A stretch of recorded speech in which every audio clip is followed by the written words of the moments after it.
खुलुमबाय गोजोन फुंबिलिनि गासिबो बड'लेण्ड बुब्लिनि अनसायगिरिफोरखौ बरायग्रोबाय। दिनै 3 मे बुधबारनि फान्जामुथिखौ फरायथिनो लादों किलिखां ब्रह्मआ।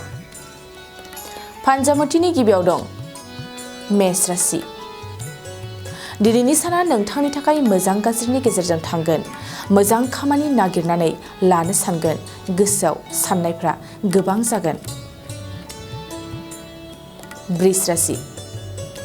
नखरनि जेंना जेंसिजों जार्लायाव गोग्लैगोन। जिंगानि जेंनाफोरखौ लानानै गोसोआव दुखु जागोन। दिनै नोंथाङा दुखुनिफ्राय बारग'नाय नङा। मिथुन राशि। मोजांसिन सान। गोदान बिबान मोनगोन। गोदान बिबानखौ लानानै समाजनि थाखाय मोजां खामानि मावनो सानगोन। कर्कट राशि। सोलोंथाइनि फारसे मोजां सान।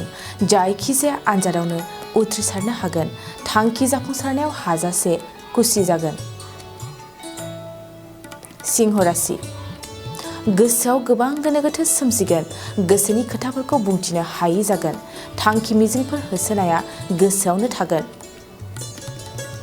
कन्या राशि। बेफार फालांगियाव जौगानाय फैगोन। फिसा फालांगिजों नखर दाफुंनो सानगोन। नखरनि फारसे रां आरजिनायाव गोसो होगोन। तुला राशि। दिनै नोंथांनि थाखाय मोजां सम जानाय नङा। गुबुननि नोजोराव बदनाम मोनगोन। मोजां खामानि मावनाया बेसेन थानाय नङा। वृश्चिक राशि। गोसोआव गोथार साननाय फैगोन। सान्थि गोसोजों खामानि मावगोन।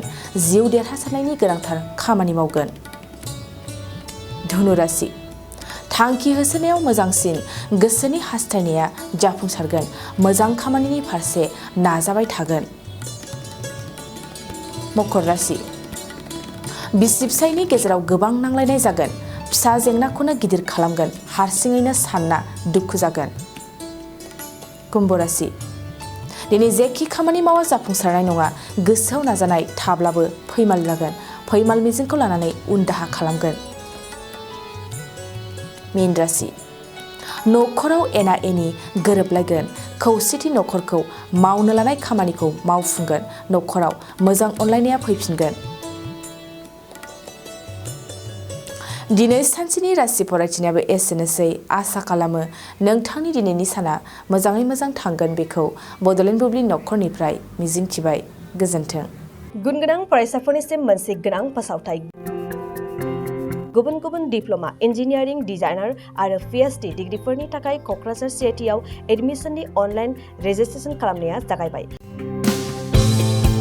गुबुन गुबुन आयदानि डिप्ल'माजों लोगोसे bachelor of technology, bachelor of design, master of technology, master of design आरो डक्टर अफ फिल'सफिनि डिग्री खालामनो हागोन। मे दाननि 15 खालारावनो अनलाइन रेजिस्ट्रेशनआ थुंगेगोन। जुन दाननि 8 खालाराव एडमिसननि एन्ट्रेन्स आनजाद लानाय जागोन। आरो जुन दाननि 25 खालाराव PhDनि एन्ट्रेन्स आनजादखौ लागोन।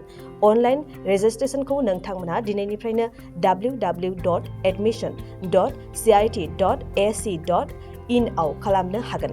आबुं मिन्थिनो थाखाय 7086187124 जानबुं अनजिमायाव जगाजग खालामनो हागोन।